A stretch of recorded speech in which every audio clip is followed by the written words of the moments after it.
Hey, hello there, and welcome to Talking with Tony, season 14 of Talking with Tony, but a brand new guest and a brand new member of the Talking with Tony panel. Our kids should even say Talking with Tony family. Our panel member, Kevin White, is joining us today. Kevin, where are you today? I'm down in Brunswick, Georgia. Is that Camden County? Is that right? No, that's Glenn County. That's Glenn County. Camden's Okay, but you're close. County. Yes. Yeah. And Glen Academy, by the way, not Glen Academy, but Glen Academy. For years, I would go to Jekyll Island and cover the state golf tournament when I worked for the Noonan newspaper. But that was a hard golf team to beat. Was Glen Academy playing in their own backyard there? I think they won it again this year, didn't they? I think that's probably right. But we would go down to Brunswick a lot, and we would go also to the golf course there. The tennis also at there was the huge tennis tournament at the beginning of the year, I want to say, where they had to play at like 4 or 5 different places because there were so many teams. And I've been to the soccer stadiums there as well. So I know exactly where you are. And we want to thank you for being a part of the Talking with Tony family. Absolutely. I think it'll be fun. It will be fun. You started last week and you did very well. You were 6-6, and most people, when they begin to start 4-8, 3-9, Kevin, to be honest with you, a lot of it is luck. But then you've done your research and you're very knowledgeable with college football and all. But when you deal with the point spreads, a lot of funny things can happen too. Oh, absolutely. That's why I've never been a gambling aficionado. I think the most success I ever had gambling was with you back in the day with the trainer insight down at the dog tracks. I was the youngest track announcer in America, actually, when I was 19 or 20, the voice of Victoryland. But we do talk point spreads. We also talk a little movies, music, and books. And I think it's only fair if I ask you a couple of questions. I want to ask you a couple of questions about movies first, Kevin. Do you have a favorite all-time sports movie? All-time sports movie? That's a tough one.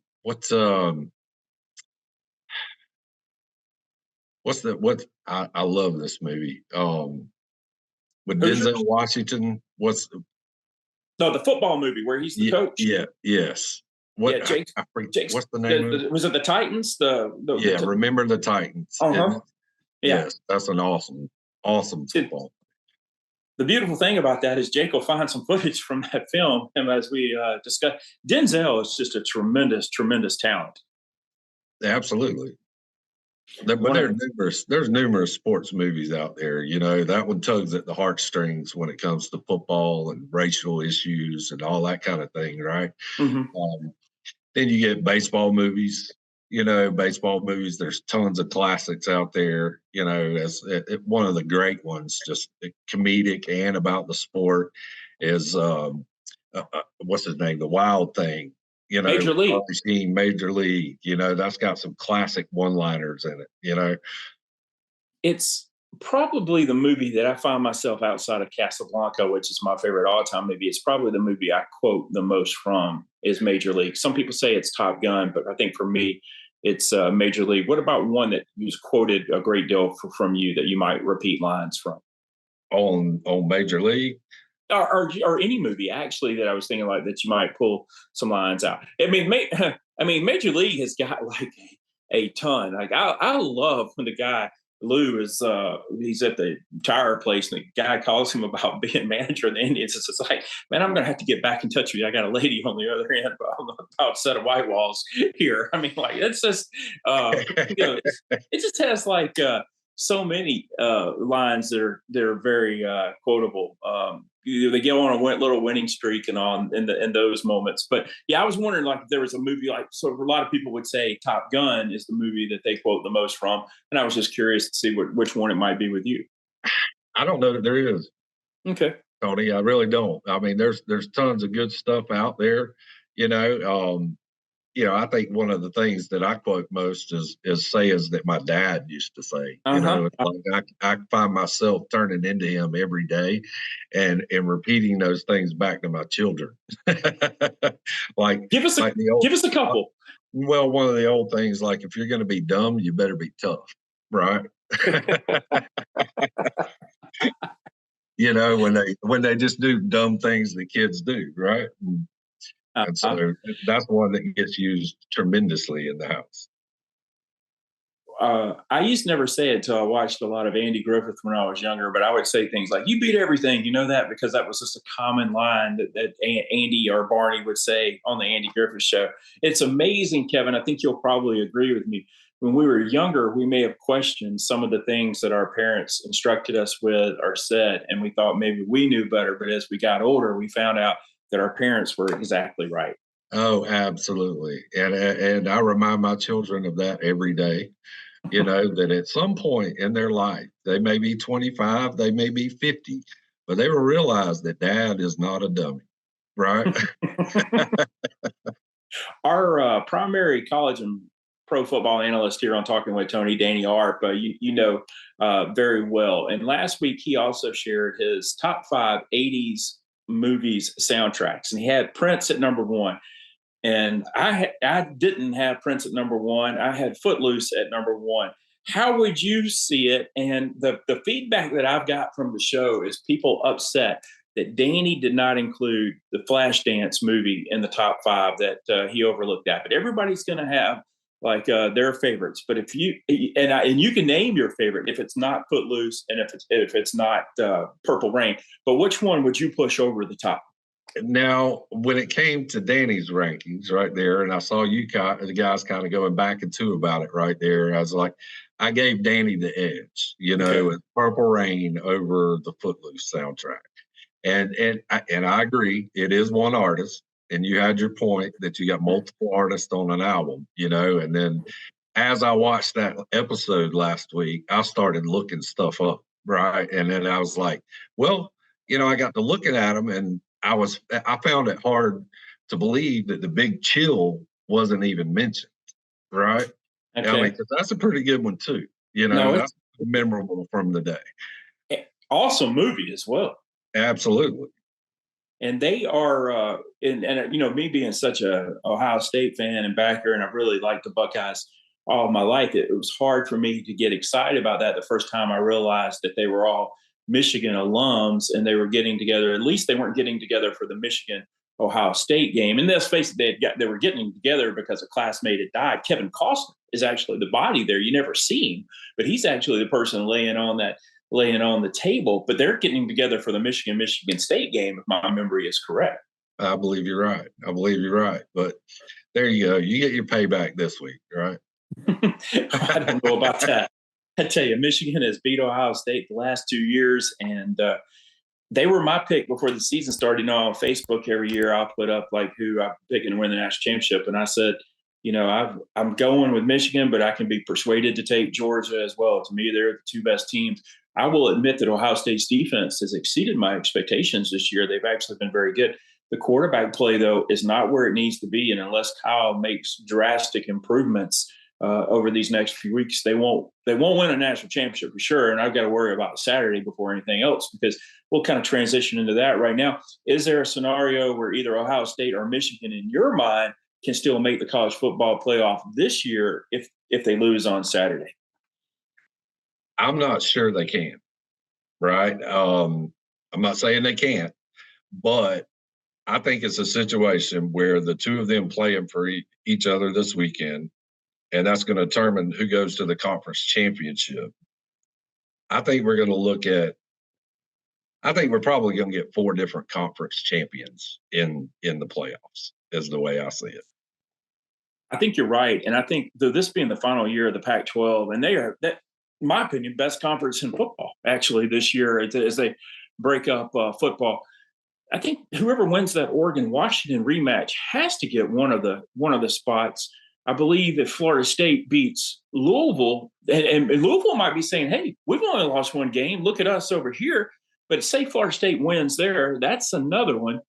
Then you've got the SEC champion, at least one, Georgia. And if Alabama wins, Georgia people are going to be like, "Hey, now look, we number one, we deserve to be in it."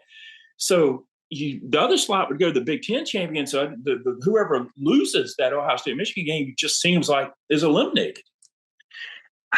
I think you're right, and I think the same can be said for the SEC championship. You know, I mean, there's theories out there the Dogs could still get in if they lost to Alabama. but the way it's playing out, where we've got the undefeateds that we have in the top 5, right, or top 6, I forget which it is now after Tuesday, but and then you got a bunch of one loss, right, that are playing really good football. And so it's who gets the nod at this point. What are we looking at? Are we looking at strength of schedule, or are we looking at who has become the more dominant team down the road? What is the criteria is where the question mark is, right? Mm-hmm. And so there's scenarios that, we could have 2 teams from the same conference. I find it highly unlikely this year, just because the general public is they're getting tired of seeing that, right? Yeah. If for a lack of a better term, right? That's true.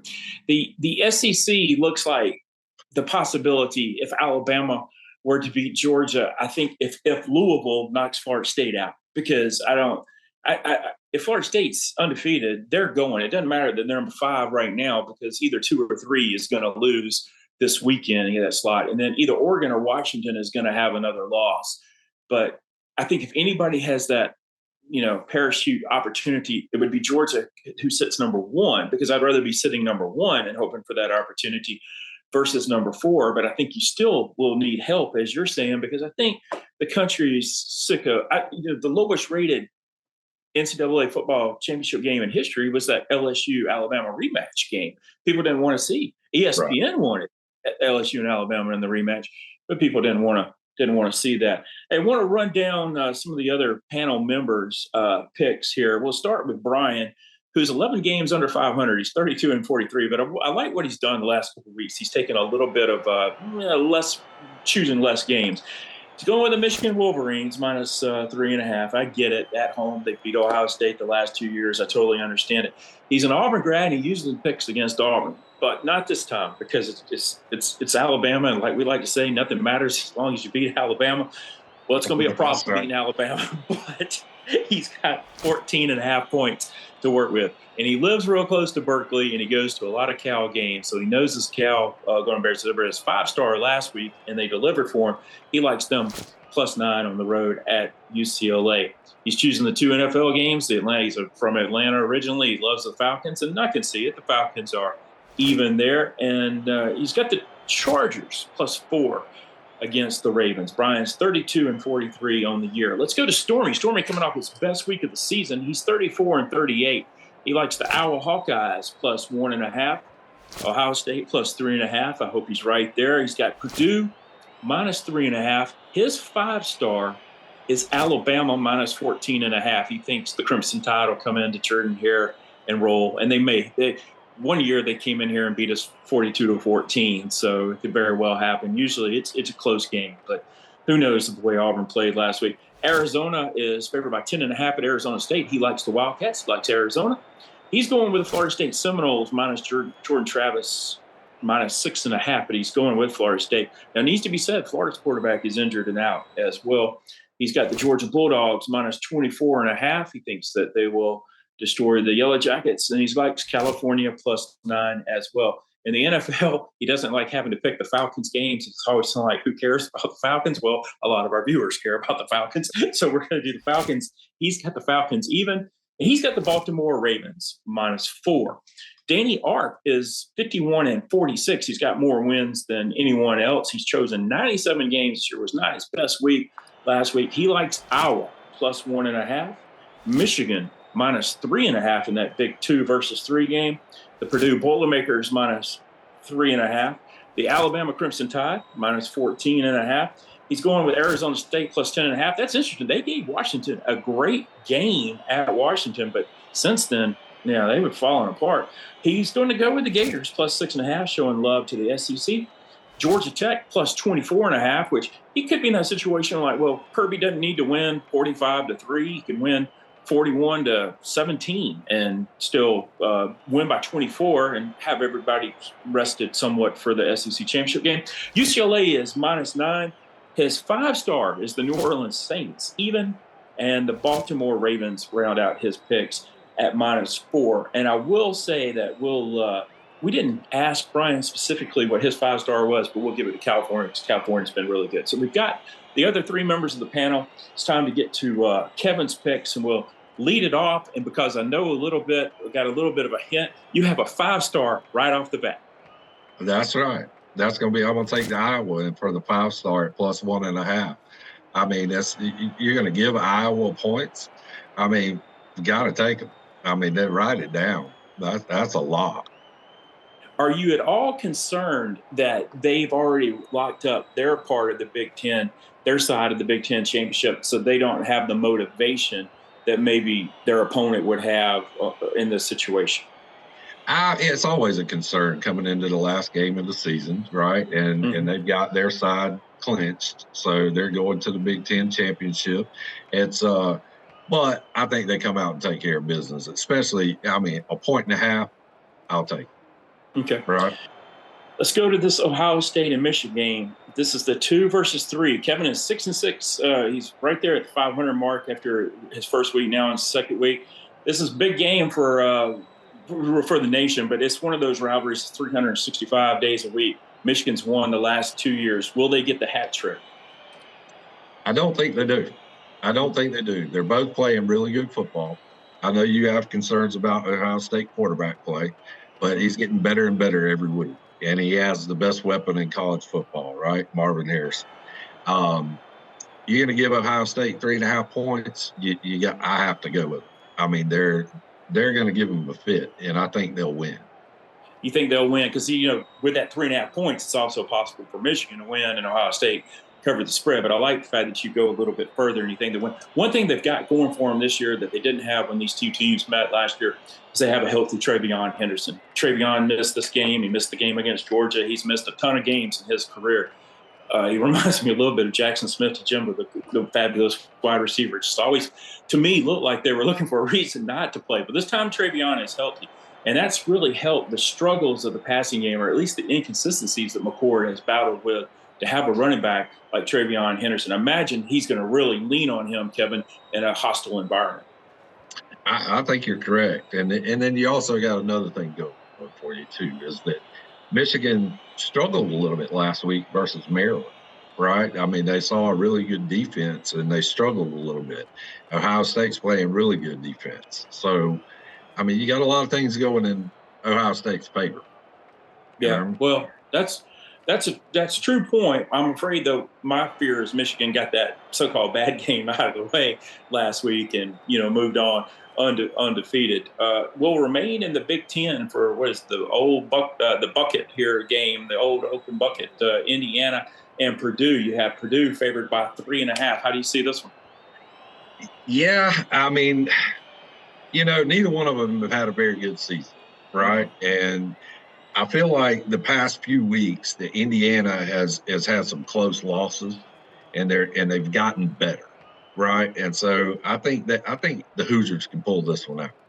Okay, Indiana plus 3.5. So far with Kevin, he's got the Iowa Hawkeyes as his 5-star plus 1.5, Ohio State plus 3.5, and Indiana plus 3.5. So we have all underdogs right now going to the Alabama and Auburn game. Will he stick with the underdogs and the Auburn Tigers, or does he see Alabama come into Jordan-Hare and pull away easily? What's your pick here?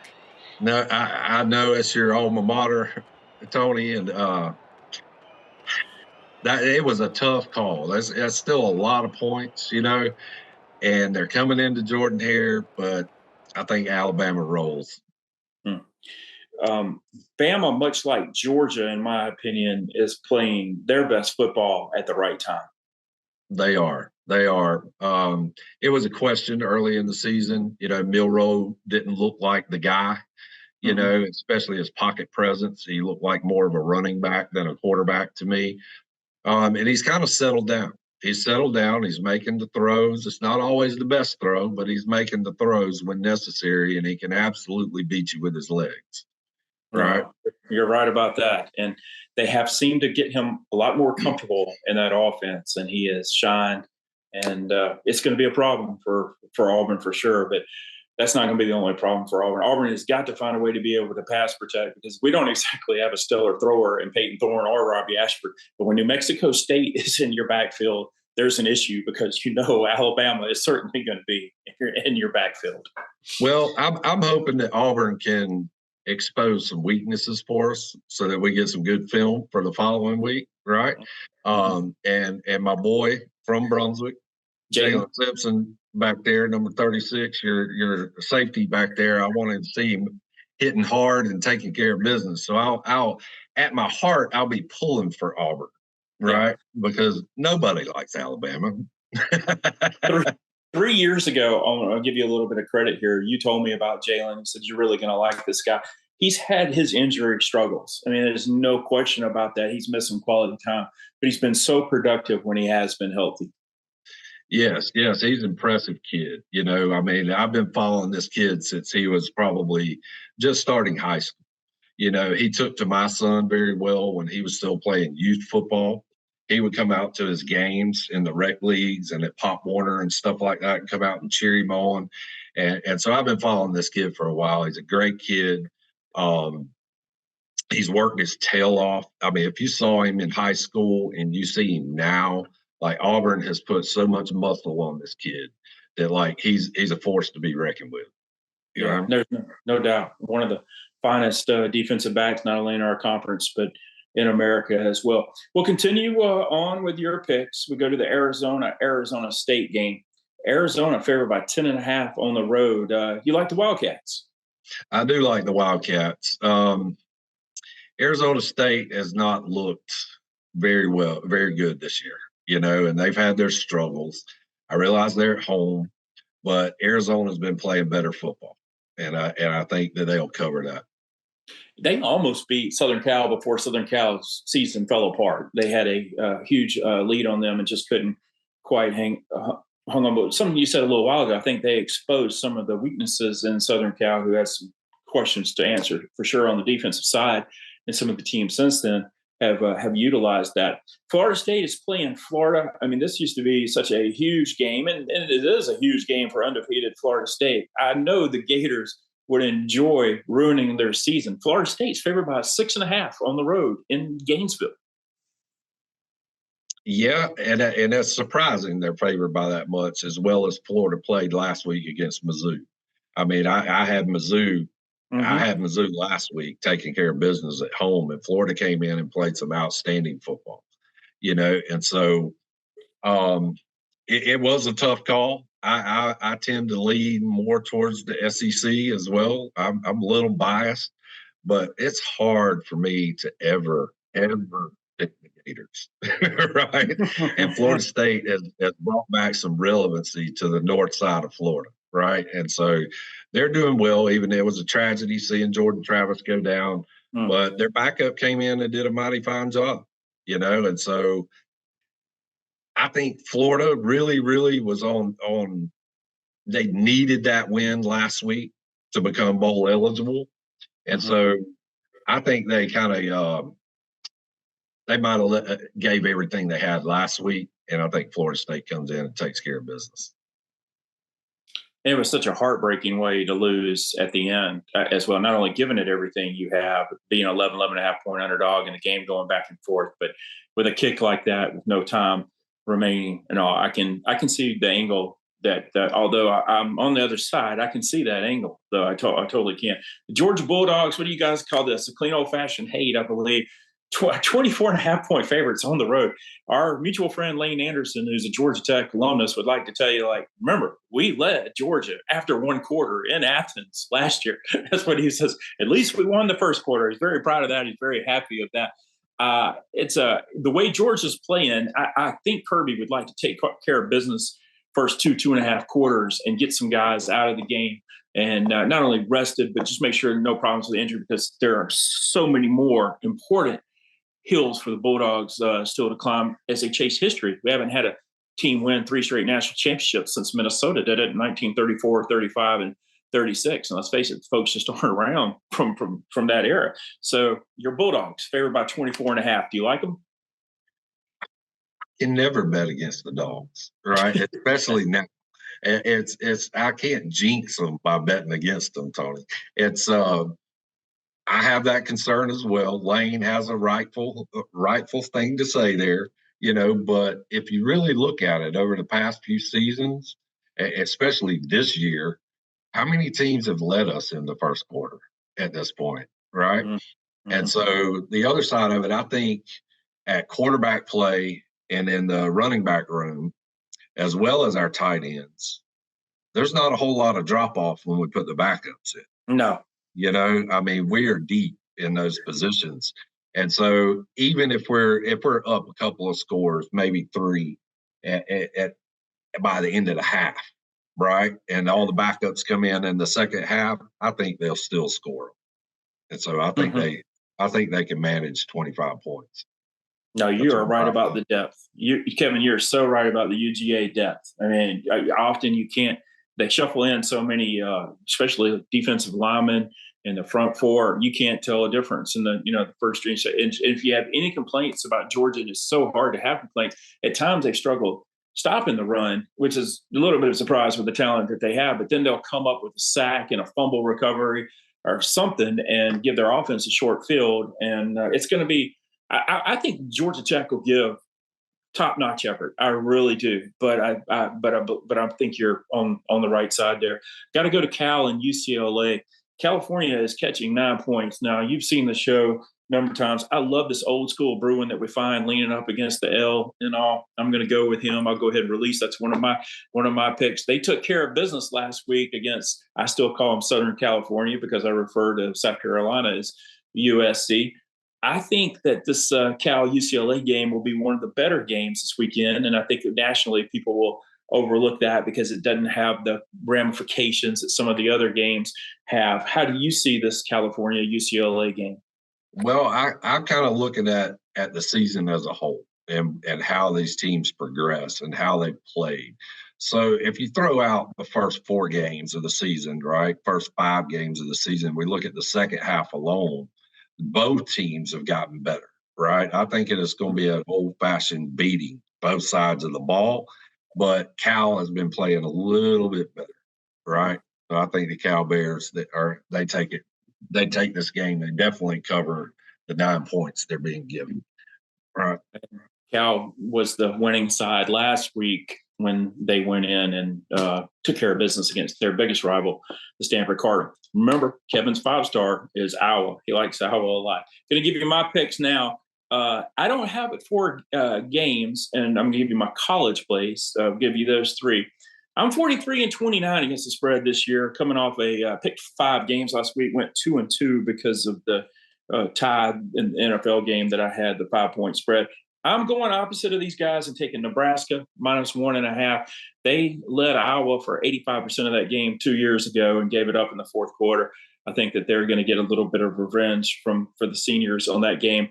I am going to go with the Gators, but what Kevin said made complete sense to me. Florida left so much out on the field last week. I'm going to see if they can get up for their rivalry as they catch +6.5. And I am going to go with those UCLA Bruins because I want to see that Bruin one more time leaning up against the L -9. Those are my 3 college plays.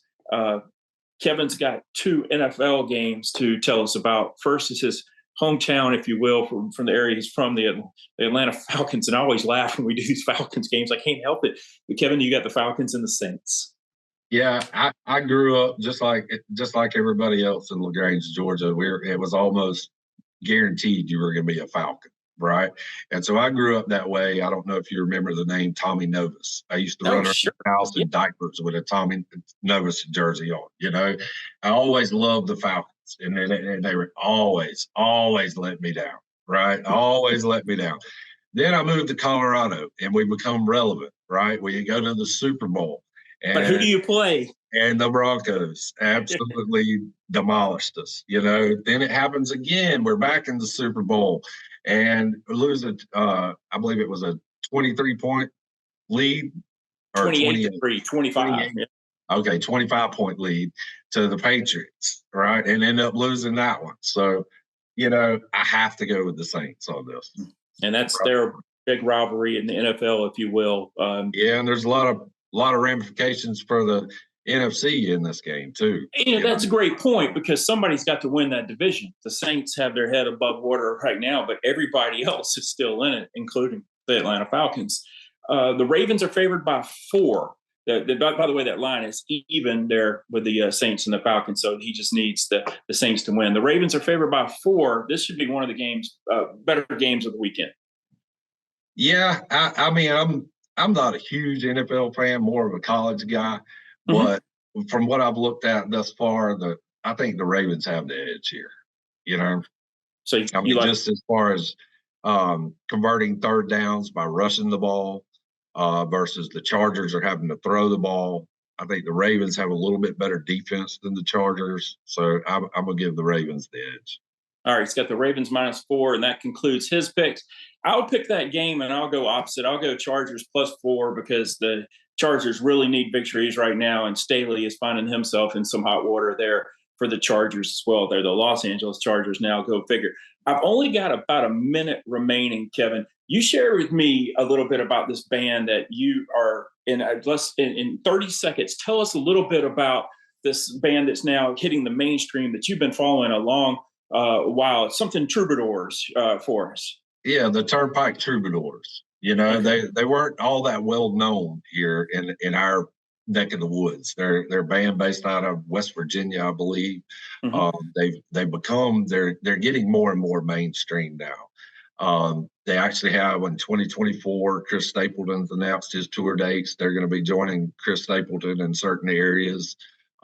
They're a great little band. If you've never heard of them, check them out. It's kind of a mix, a mash-up of country, bluegrass, and it with a little bit of a rock hint in there on quite a few of the songs. I You know, appreciate. it's Go ahead. it's really enjoyable to listen to. So one of my favorite songs off the album, Diamonds and Gasoline. You listen to it. It's the last song on the album. It's Long Hot Summer Day. You know, it's a really cool tune. All right. Thanks for that hint, Kevin. Thanks for coming in and doing the show. For Jake Barton, Kevin White, I'm Tony Jones. Catch us on Spotify as well. We'll see you next time right here on Talking with Tony.